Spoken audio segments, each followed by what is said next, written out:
Right. Electric range, the Volvo V60 T8. How far will it go on a full charge? That is the big question that everybody wants to know, apparently. And I'm interested too. So let's give it a try. Let's see what happens. We've got a full charge. I'm starting it up now. It's on 41 miles. 41 miles, and the trip is on 0. So everything's set. The temperature today is 5 degrees, so it's quite cool.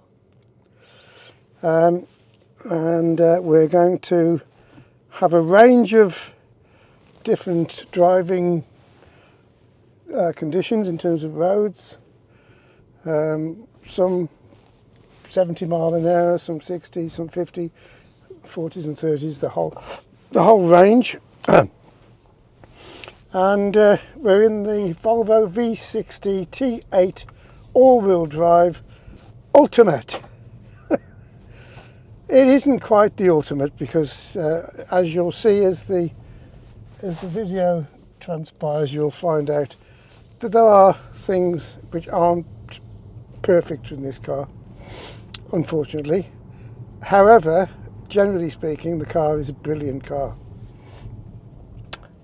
So anyway, so we're in a 30 mile an hour speed limit at the moment, and we're going to drive nice and carefully. We're on a family day out today. We're not going to be rushing anywhere, not going to be speeding. I'm going to set the speed limiter to the correct, so that it follows the various speed limits that we drive through, and we'll see how many miles we can do. I'm not going to purposely drive carefully. I'm just going to drive as normal. This is the way that I would usually drive, so that's what I'm going to do.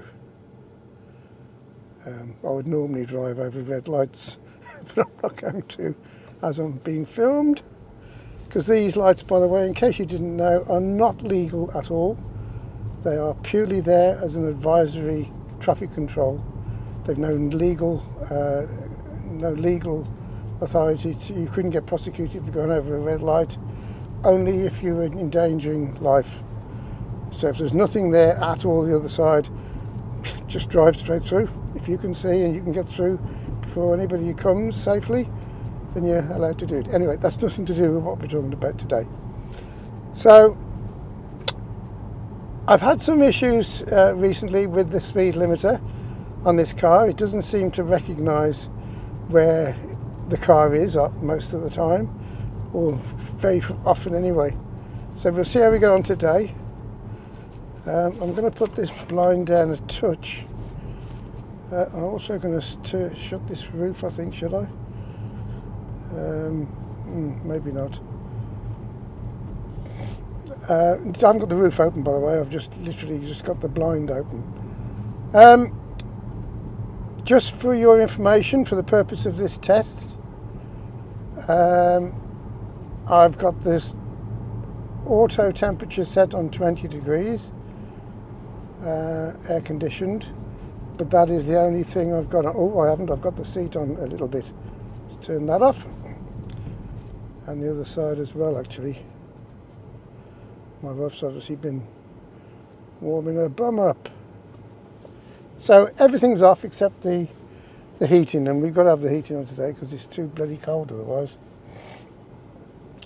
I've got a couple of cameras all set up. I hope they work. I've had endless trouble trying to put them in the right place, and oh dear, it's been a bit of a nightmare. Let's hope the one in the back doesn't fall over, which is the main one. Anyway, I don't think it will because I've got a big weight on it. So anyway, so we started off with 41 miles. We've done about a mile so far. We're down to 38 already, so that's not a good sign. But you never know, it might catch up as we go further.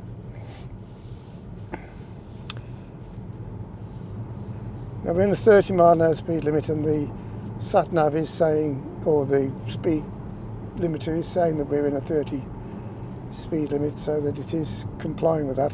Although funnily enough, it doesn't fully comply with it. You can go 31, 32 sometimes in a 30. So I don't know why that is. Let's wash the windscreen a bit. It's better so we can see where we're going. So I'm heading out towards a place called Worcester, and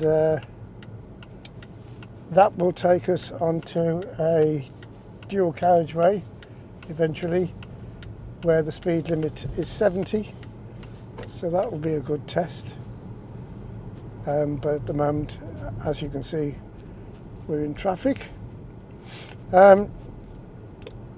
So we're still in a 40 speed limit, and the limiter is recognising that too, so that's very positive. We're down to 35 miles now, according to the electric range on the car. Another thing that I don't quite understand with this car, and I'm not, maybe it's because it's got a smaller tank or something, but I noticed when I filled it up with fuel, it gave me 290 miles as a potential distance that I would have on petrol only. And I'm sure that, I mean, my last S60, which may have had a larger tank, I don't know, but that used to do 480, 500 miles on a tank of petrol. But this one's, at the moment, not that I'm using petrol, but at the moment it's saying 290. I don't know. I could have sworn when I bought the car and it was full up of petrol, it had 400 or 450 miles on it, but I don't know, I can't remember. Anyway, we'll see. That'll be the subject of another test, maybe. So I'm on the speed limiter now, and it's on 50. It says we're in a 50 mile an hour speed limit, and we're actually keeping to that as well. So everything is good with the sat nav or the speed limiter, whatever they are, whether they're combined, connected, or what, I don't know. I presume they must be connected. I don't think this uses cameras to look at signs. I don't think so, but maybe it does. Anyway, so there you go. So we're now on a 50 speed limit, dual carriageway, which will turn into a 70 in due course. So that'll be pretty good. It's quite a sunny day today, although it isn't all that warm. It's, as I said, it's actually, now I'm driving, it's gone down to 4 degrees. So you'd be quite expected really not to get a fantastic electric range, because as I understand from videos I've seen of other vehicles, the colder the temperature, the less miles you get. But anyway, we will see. It's going to be a very interesting experiment.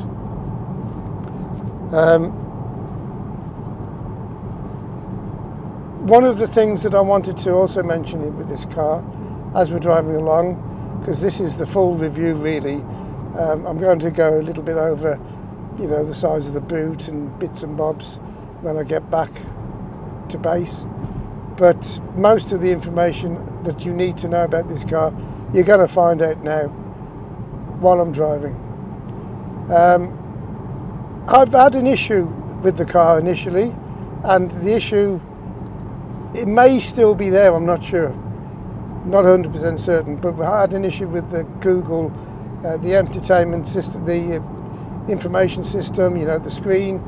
Some mornings I got in the car and it wouldn't come on at all, just a blank screen. I had no controls over the heater or the anything, you know, sat nav. Couldn't use the Google Assist thing.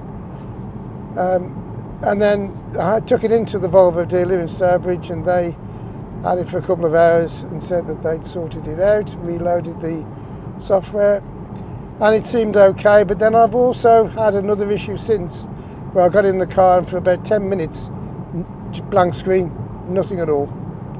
So I don't know whether it's anything to do with where I live because of the signal which is going to the chip in the car or whatever, I do not know. Anyway, it's something that's an ongoing issue which I'm going to have to keep an eye on. Generally speaking, when it works, the Google based infotainment system is very good, and I'll show you how it works now. Hello Google. Sorry, is that what you say? Hi Google. Oh. Hey Google. That's it, sorry, you have to say hey Google. Hey Google. Play LBC radio. Playing LBC on radio.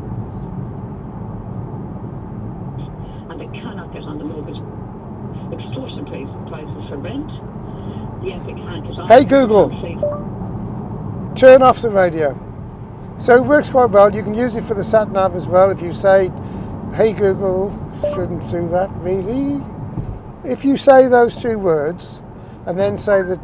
Sorry, I didn't understand. So there are issues, there are glitches, I would say, with quite a few things I've found, which I'm going to bring up with Volvo. Not serious things really. I mean, the car drives beautifully, don't get me wrong. This is the best car I've ever had, full stop. It drives beautifully, it's as quick as a rocket if you want it to be. It's smooth and quiet and comfortable if you want it to be. It's economical, really, if you bear in mind the mileage that you can get with the electric. So yeah, it's a great car. I'm going to turn left here now onto this road that takes me up to the motorway, and then I'm going to turn around, go round the roundabout on over the motorway and come back down the other side. Yeah, so anyway, so I was saying that about the car. The electric, the way I'm charging it at the moment is on a normal tariff. So I've got a box on the wall, a wall box, which works fine, and it delivers about 3.7 kilowatts when it's charging. I can't remember, I think this car is about 17 kilowatts capacity. So it's, you know, it takes about 4 or 5 hours to charge it up. But I'm paying the full whack at the moment, and the reason for that is because my wife and I have heard lots and lots of stories about people who have smart meters. I remembered that, what it's called, smart meter. They have smart meters and they don't work, and it causes issues. It causes problems with the billing. They tell them they owe more than they actually do, and blah blah blah. So we've avoided having a smart meter up until now. I would go for a smart meter now that I've got this car, because I think I can manage the fact that if it doesn't work, I can complain, and I know what my previous bills have been now over the last couple of months I've had the car, so I know what to expect in terms of charges. So I would just pay them what I think that I've used. I can keep a record of it by reading the meters anyway. They've still got the meters in the garage, and I wouldn't be getting rid of those, I don't think. Well, I wouldn't want to, but anyway. So I know what my historical data is, so I can tell them, I can work out what it is. I wouldn't pay any more, that's for sure. So I think I can manage the issue if it occurred. Not all of them don't work, but there's about 1 million or more, apparently I've been told, that don't work around the country properly, so it causes problems. But anyway, yeah, so I'm paying the full whack at the moment, which is about 26 pence a kilowatt, I think. So it cost me about £4.50 or so to fill the car up with electric every night. If I did go onto a smart meter, that would be very, very advantageous, probably, depending on the deal I could get.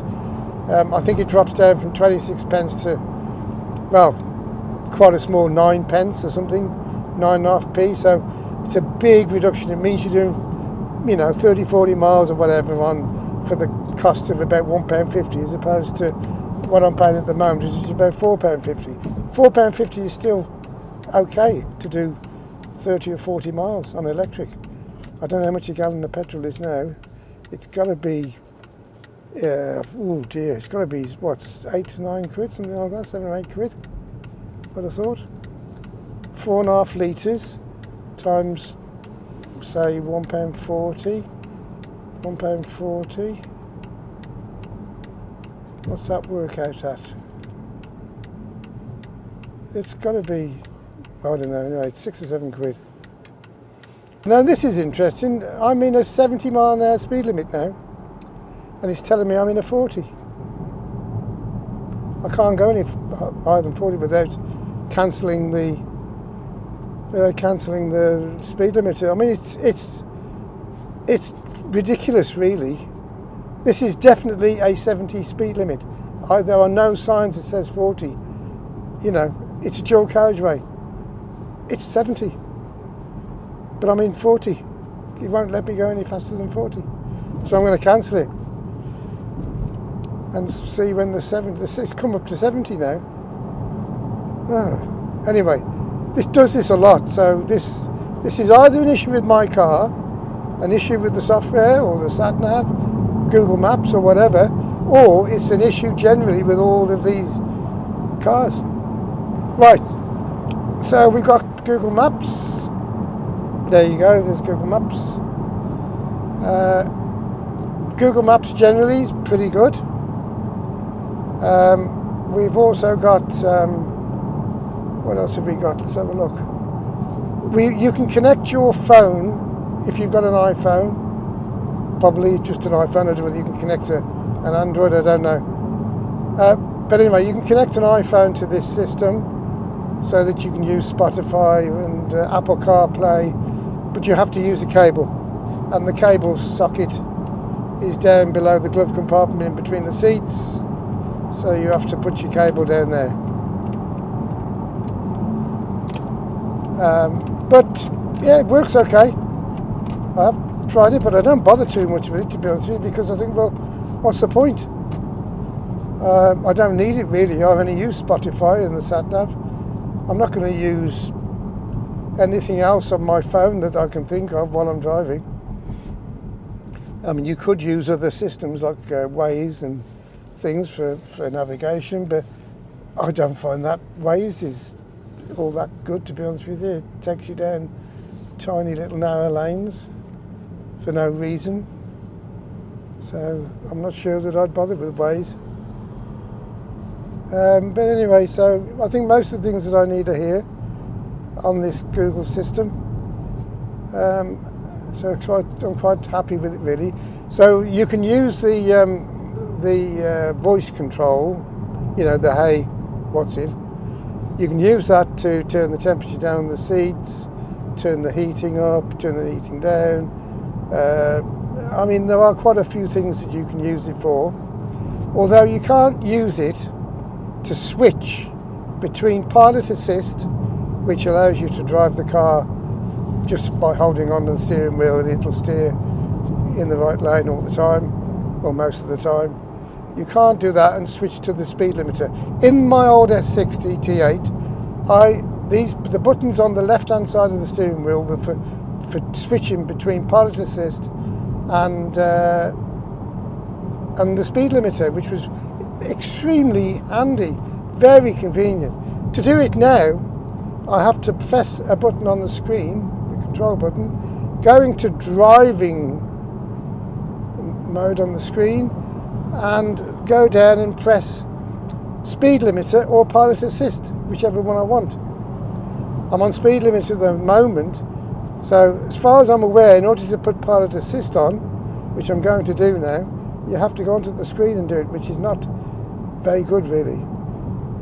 In fact, you have to turn the speed limiter off first before you can get anything. So it's on pilot assist now, so if I press the button now, it should go onto pilot assist. So it's working now, so I can increase the speed that I want to drive at. It's going on 45 at the moment, following the car in front. It doesn't always work perfectly. So I'm going to do that. So I'm going to increase it to 70 miles an hour and see if I can get to 70 anywhere. So it tells you to keep holding the steering wheel if you don't do that. You know, every, I don't know, 30 seconds or whatever, you have to make yourself known to it. I found with this pilot assist compared to the one in the old S60 T8, this pilot assist is a little bit more. You've really got to hold the steering wheel quite tight to make it known that you're there. Whereas in the S60 T8, you just got to touch it with your fingers quite lightly. It knew you were there. So they've desensitized that a little bit, I think. I've got it on 5 bars, is it? I think. I could reduce that. You can reduce it down the distance that well, if it works. Oh no, it's not that one. I'm altering the speed. Yeah, so to do that, there's these little buttons here with 2 dashes on and 3 dashes. So if you want to reduce the distance that you're following the vehicle in front, you can press that down, and it'll get closer to the vehicle. It works well. The adaptive cruise control is very, very good. I can't really overtake this vehicle now because we're coming into a 50 speed limit, but if you can, it does work well up to 85 miles an hour. So pilot assist and adaptive cruise control works up to 85.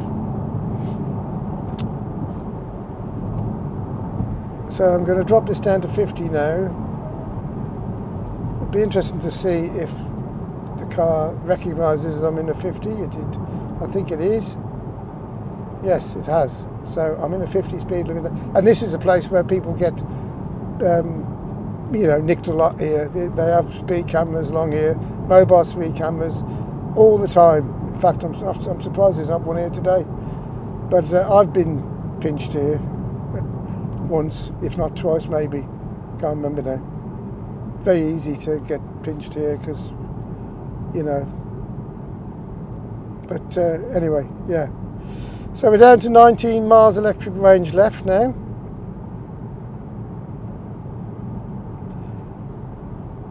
Let's have a look and see how many miles we've actually done. 19.8. So it probably is about right. 19.9 miles we've done so far. And we've got 18 to go, so that's 20 now, and 18 is 38 miles, so it's not bad. So it looks as though we're going to get 38 miles out of an electric charge. But we still need to complete the journey because it's not a foregone conclusion. The accuracy I found yesterday was not as good as this is today. Anyway, right, let's go back to the car and the driving experience. The steering is very, very positive. Everybody says that BMWs are a bit more engaging. Well, they may be, but who cares? I'm not going to go racing around tracks and wanting to feel as though I'm feeling every groove on the tyre on the road. I don't want that. This is an amazing car. The steering is fantastic. It's very responsive. It's comfortable. It's a lovely steering wheel. The car itself is amazing inside. I don't want a BMW. I'd rather have a Volvo. So the other thing about the car as well is its responsiveness is amazing. When it goes, it goes. If you put your foot down, the 0 to 60 apparently is something like about 4.4 seconds, 0 to 60. So it's very, very quick. It's not something that I would use very often, but I do like driving, so I prefer more, rather than the 0 to 60, I'm more likely to use the torque that you get, with the electric motor and the petrol as well, petrol engine, for overtaking. Because when I go down to Wales, the roads down there, you get lots of opportunities to overtake, and you can have some fun. You can have some fun in this car. The suspension is very good. It's a little bit on the firm side, I think, but it's quite fine for me. I don't have an issue with it at all, and my wife's been in the car as well. I'm sure she would have said if she thought it was uncomfortable. It's not. It's quite cozy.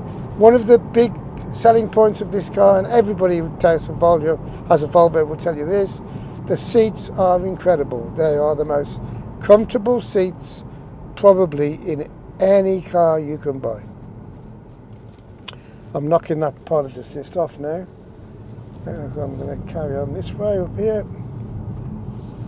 We're in a 50 speed limit, so I'm not going to bother going onto the screen again. It is annoying that in order to put the speed limiter back on now, I've got to go into the screen. I don't know why. These buttons don't do anything, and they used to do that job.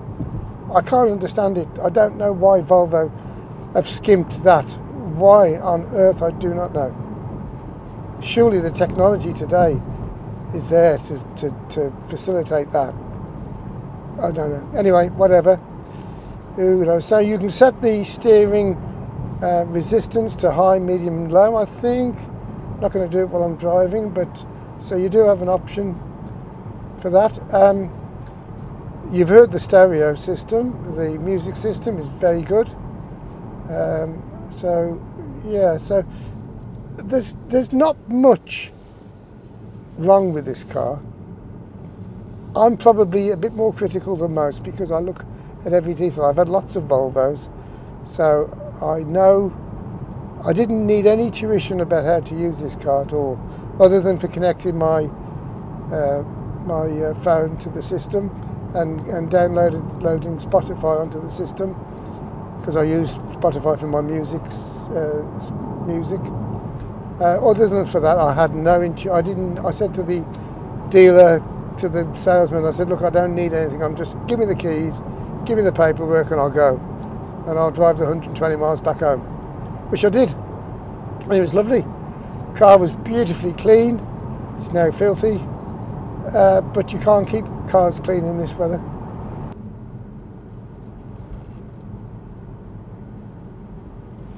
We'll just test this, see if Hey Google can find us an answer to a question. Hey Google, how many cars does Volvo make in the world? On the website media.volvocars.com, they say, Volvo Cars sets a new global sales record as the company reports full-year sales of 708,716 cars during 2023, an increase of 15% compared to the full year of 2022. That's quite good. Hey Google, which is the most popular Volvo car? Volvo XC60. On the website volvocarsrichmond.com, they say, the current most popular Volvo model is the best-selling Volvo XC60. However, in terms of all-time sales, the number one spot for most popular Volvo models of all time belongs to the Volvo 240 series, with nearly 2.9 million models built between 1974 and 1993. That's interesting.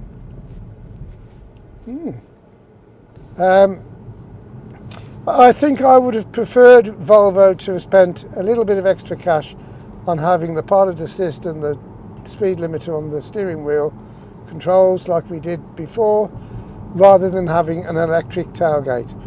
I don't need an electric tailgate. I can reach up and pull a tailgate down very, very easy. It's not a problem to me at all. I just don't need it. So Volvo, if you're listening, if you see this video and if you're anybody from Volvo, take that on board, would you please? So we've got 11 miles left and we've done 27.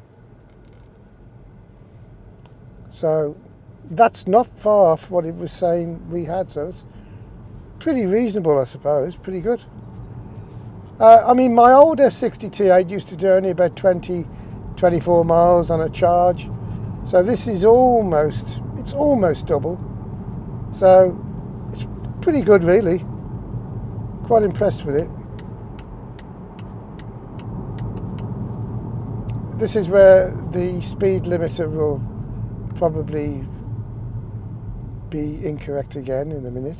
I can see the de-restricting sign in front of me, so it goes to 70 this road, but it's on 40 at the moment. So we're in a 40 mile an hour speed limit according to the speed limiter. No, I haven't got the speed limiter on, I've got to go on here and do it. How ridiculous. Anyway, still saying 40. Still saying 40 now, and it's actually 70. Saying 40 and it's actually 70, which is really annoying. It's now saying 60 and it's actually 70. Everybody's waiting to go in the tip into the landfill today. All cleared all their Christmas junk out, Christmas trees and rubbish, and they're taking it down the tip. I've now dropped down to 30, which I am not in a 30 speed limit. This 30 speed limit is further on along here. Not a very accurate system. But there you go. We're down to 10 miles now. So I'm going to have to do a bit of you're going to have to do a little bit of riding about town now to get this 10 miles used up. You name me a car that hasn't got some faults on it. They've all got some fault or other. Mind you, the only person thing I know that hasn't got any faults is my missus. She says she's got no faults, apparently. Yet, Grandad, it's always Grandad's fault. I'm a big fault generator. Everything in my family, it's always Grandad's fault. It's always Grandad's fault. Okay, we're in a 30 and it's saying we're in a 30, so that's very positive. It's told me that the speed limit has just been exceeded. Well, I've only got my foot on the accelerator. I'm taking the speed from the car. I'm not really supposed to be controlling it, am I? Didn't think so. So that's the whole point of having the speed limiter. Not to worry. Not to worry. What a lovely day. 8 miles to go. 8 more miles on electric. Yep. Right, come on, let's get this speed limiter off. I'm on 30, which is fine. Now, when's he going to tell me I'm on 60? Oh, spot on that time. Well, that was... What's wrong with that? Fine. Nothing wrong with the speed limiter at all.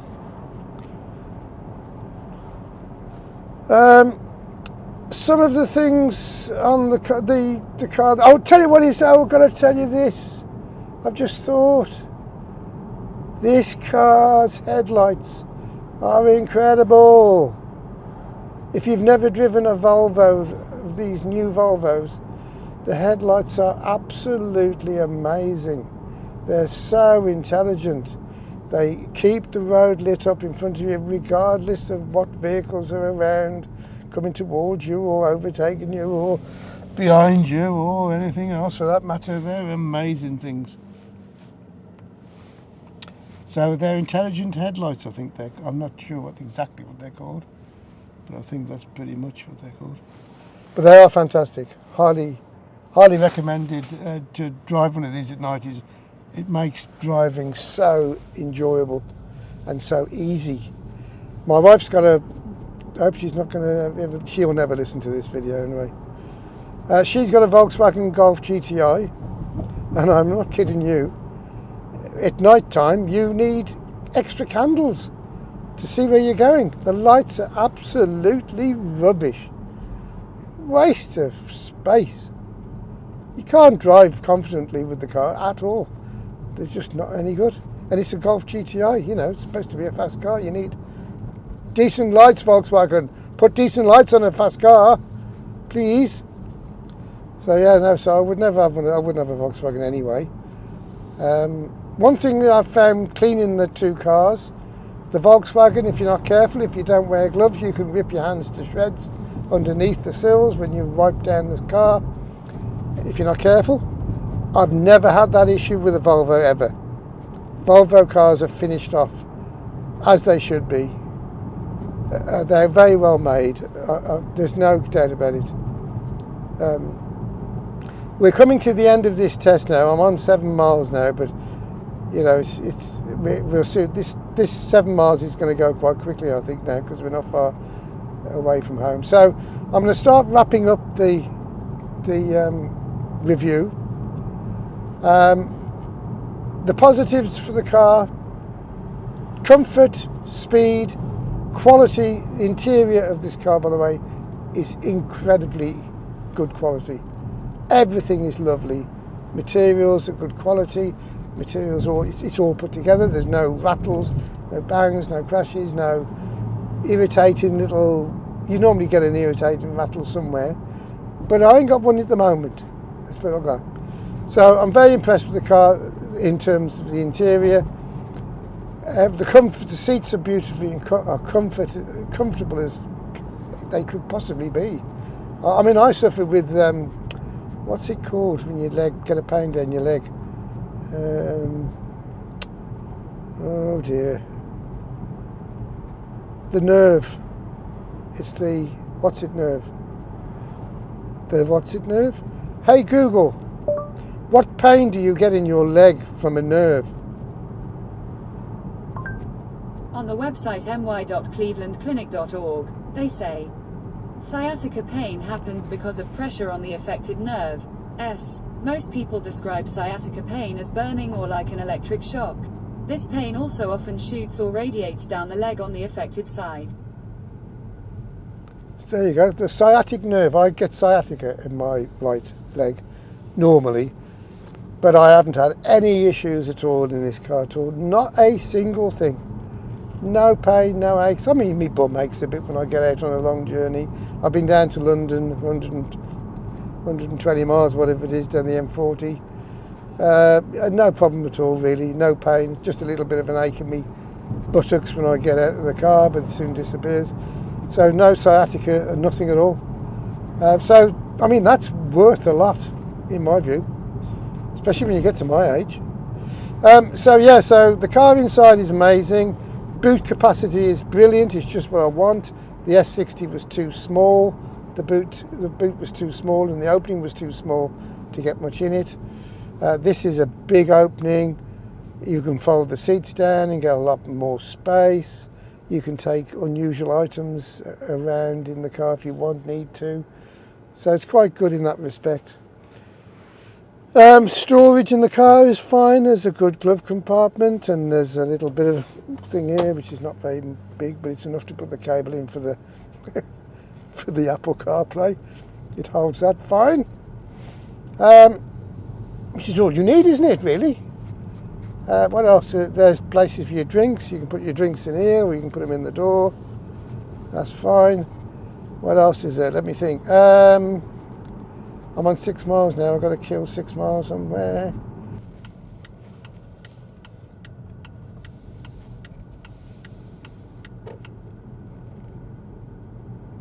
Still on electric.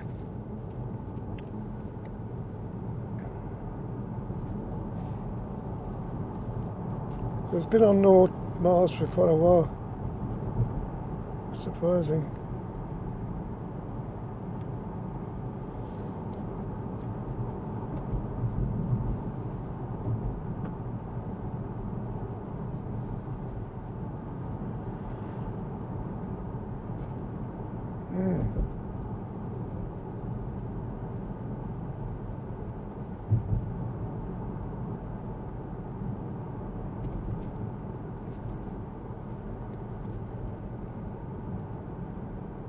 Suppose it keeps a little bit in reserve.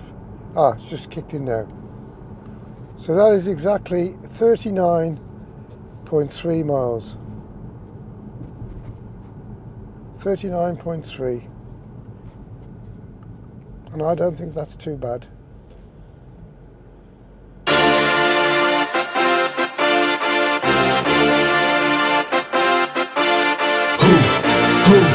Who